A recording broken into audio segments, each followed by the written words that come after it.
My name is Regina Wolf Fritz. I live right down the street in Natick. Moved to Natick in 1997 and found the farm pretty immediately.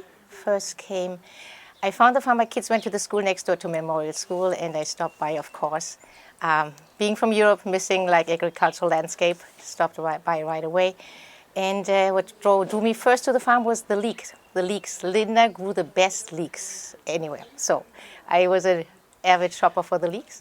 And then a friend of mine invited me to join them volunteering, do the animal chores in the afternoon after school. So I came on as a volunteer. And then I actually applied first round when the farm had just wanted to add an administrator position. So I applied for that position. Didn't get it. Jane Harvey got it. And I started working in neighboring nurseries, plant nurseries. And then 2 years later, Jane popped up at Windy Low then and said, Regina, I can get an assistant. Are you still interested in the position? I interviewed again, and that's how I started at the farm. It's the public program coordinator. And I worked for about 15, 16 years at the farm. First as public program coordinator, well, that was always my position, and started with doing everything, school programs, adult ed, summer programs, public year-round programs, and then it got whittled down, more people came on board, and then the last 8 years I did the Forest Gnomes, besides the public programs, so that was fun.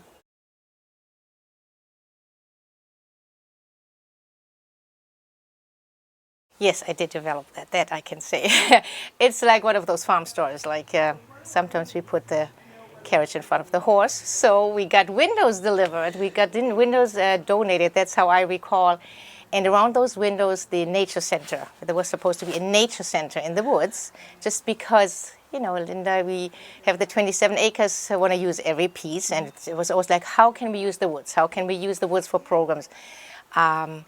Anyhow, so we built this beautiful nature center, and we're looking at, this is not a nature center, this is like a Hansel and Gretel house, like what everybody called it, And so I thought, what can we do with the woods? And well, I knew about the wild kindergarten in Europe, and I said, we can do that. And Linda always had the dream of a preschool on the farm, but I could never imagine it because the farm is so busy, there was just no dedicated space for children. And so this was the beauty about the home in the woods, because it was completely its own space, separated. But I had no idea whether this would fly. And I think it was the Spring Spectacular in May, probably 2007 or 8. I just sat up in my little chair and like some posters right in front of the office, and wanted to test the waters if anybody would be interested in a program like that.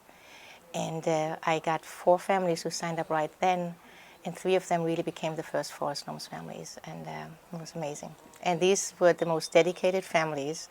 They are still connected today, and it's wonderful. Yeah, so I did direct that, although I have no element in early childhood experience. And I was not in the program out, but I administered it, yes.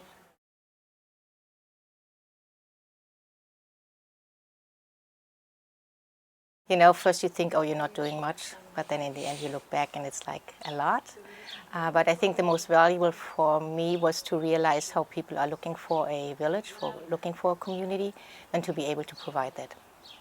I think that became most aware with the Forest Gnomes families, because you just built a very different relationship than the summer programs, than the year-round programs. There were some families that you got close to, but the Forest Gnomes built a very different relationship, and all of a sudden I could see how families were really searching for this village that really supports them. Yeah. Yeah. I love that. I was saying earlier today that each of these interviews, that connection with community is like front and foremost, and it's amazing to hear, and it certainly gives me like motivation to be like, okay, like that's the and it's not just the Forest Gnomes. Before the Forest Gnomes, I think the number of, whether it's retired people, whether it's new moms that are isolated at home. We had the most amazing people pop by, and they just, all they wanted is to have a community around them.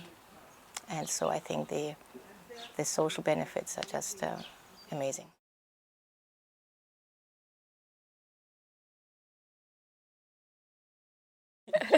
Of course, some things stay the same, and some things, it's a working farm, like, working farmers have their messy part to them, and I love that, and I think that should stay that way. It shouldn't be too much sanitized. And, of course, over the years, and with change in leadership, like, it has become much more organized. I think you reach, we increased the number of kids or families that we reach over the years tremendously.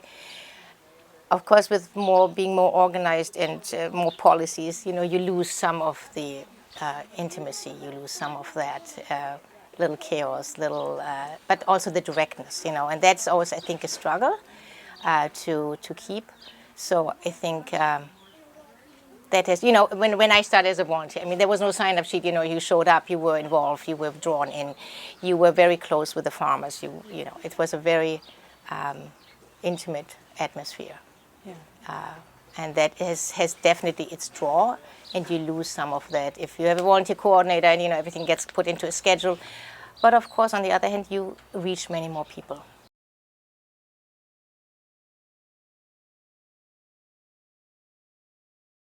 A lot of things. Like I said, like first you think like, you do your thing, and I have learned. So you might know that I run my own nonprofit. I work with the elderly, and I think most of the things I use every day I learned here. I went back to school to get my master's in elder care management, but most of my everyday tools that I use, I learned at the farm. It starts whether it's QuickBooks, because at the farm, one of the beauties, right? I mean, I did everything. I did payroll, I did bookkeeping, and not that Jane and I, we used to say like the blind leads the blind, because I didn't know Excel, I didn't know Access, I didn't know any of the programs, and so we blind led the blind. But over time, I guess, I'm sure we took a little more time with some things to learn. But so besides those administrative tools, I've learned how a board works, and I was very fortunate. Now I look back and I'm like, why did they even allow me to do this? But I literally asked Linda if I could attend the board meetings, because coming from Europe, I had no clue how this farm works. It was like a mystery almost to me. And so for, I think, probably 4 years, I attended the board meetings. I just sat in, and it was great. And for example, like when Rod Ham was president, that was so inspiring how he ran a board. And now I have a board of my own. I would have no idea how the government piece of a nonprofit works. Yeah. Had I not watched the board at the farm, have been allowed to watch it, that piece, I learned to work with families at the farm. And that's when I discovered how much I love that. And that piece of working with families, I learned through the Forest Gnomes. Yeah. What people are looking for, what is important, where to meet them, how to meet them. So between these very hands-on payroll, I did payroll, bookkeeping, keeping databases, online registration, all those things that I use every day. Yeah. But most of all, the communication piece, how to work with families, and the other piece, I think, and I wasn't very good at it here. I was not a good administrator. I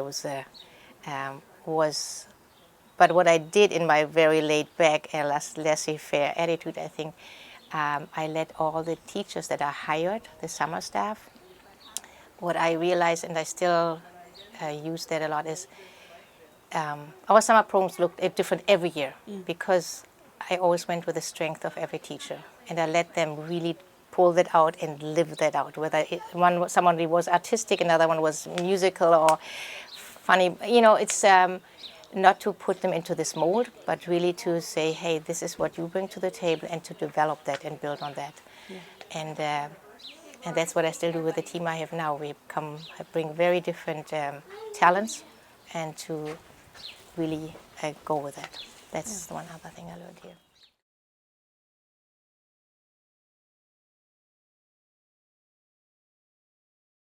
It's so funny, but like when people like, why, and I know why this always was one of my favorite things about the farm, and I think, and I realized too I mean, you do everything on the farm, but I mean, I had an office job, but you're constantly pulled out, and my favorite thing was probably when we were called to herd the pigs into the trailer. You know, it's just like, I get such a kick out of it with the boards and everybody's there, and it's just like, I love maple sugaring. It's just, you know, I've always loved harvesting seasons, whether it's in the vineyards or whether it's a maple syrup. It's just an enormous adventurous time, and I love that. Funny things, I mean, we always said, I think nobody ever started writing down the stories. I mean, it's hilarious. Hilarious what we come across, whether it's, you know, when you get the phone call, oh, can we film a hanging on the farm? And I'm like, what? You know, like, because the barn kind of resembled some historic barn somewhere else. Or like people asking to doing some rituals to pass the baby under the cow. And, yeah, there were funny things. You know, it's just like we always like you couldn't make those stories up. Or I think when I started to, like the first assistant farmer who was here, she when she fell into the holding tank of the maple sugar, the sap holding tank, it was hilarious. And she was an assistant farmer. She always had a purse on her. I mean, yeah, it was just funny. Or like when another assistant farmer, she traveled to Europe, and during that time her dog was run over, which was very sad. And and the decision was not to tell her why she was traveling, because she had a great time, but we wanted to keep the dog so she could say goodbye. So this was an enormous, beautiful, big dog, and we put him in a chest freezer. Linda just put him in a chest freezer. I'm like, we have a dog in the freezer. It's just like, you know, it was just good stories, yeah. Yeah.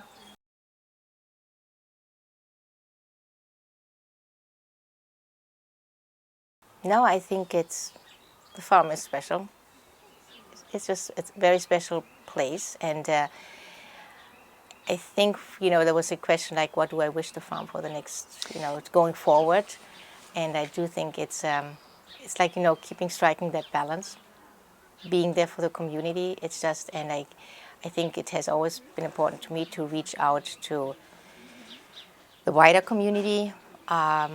And it has always been a struggle between where the money is and where the money is. You know, I remember that from where do the flyers go for the programs? Yes, we have the communities that have all the money. And to really keep pushing into the other direction as well, and really keeping it accessible. Kids programs are incredibly expensive in this country. We started a scholarship fund, and to keep those aspects of the farm strong, that it really stays accessible for everybody, and that the community feels very welcome. And then, like, you know, like this being a little courageous and brave. And I think I'm very proud. I was so proud during the pandemic that I kind of feel connected to the farm, because the farm did the courageous thing and stayed open the whole time. I was livid with all the big organizations, whether it's the Audubon, Tower Hill Botanic Garden, which is close to me. They closed when they had the hundreds of acres, when they should have invited everybody, whether member or not. That was their big chance to shine, and they closed down. I thought it was a tragedy. And the little farm with the 27 acres stayed open the whole time. And I still applaud the farm for that. And I think in that vein, you know, sometimes it is intimidating, it is scary. You know, are you running some risks? And in that sense, I think it keeps some of that. Where it's maybe not straightforward, you should allow kids to do this or that. That's what makes the farm special. And also asking different things of children, holding them accountable, and not catering too much to the parents. And you know, the pressures of other programs. I think there's a very special place the farm holds, and it should work on keeping that.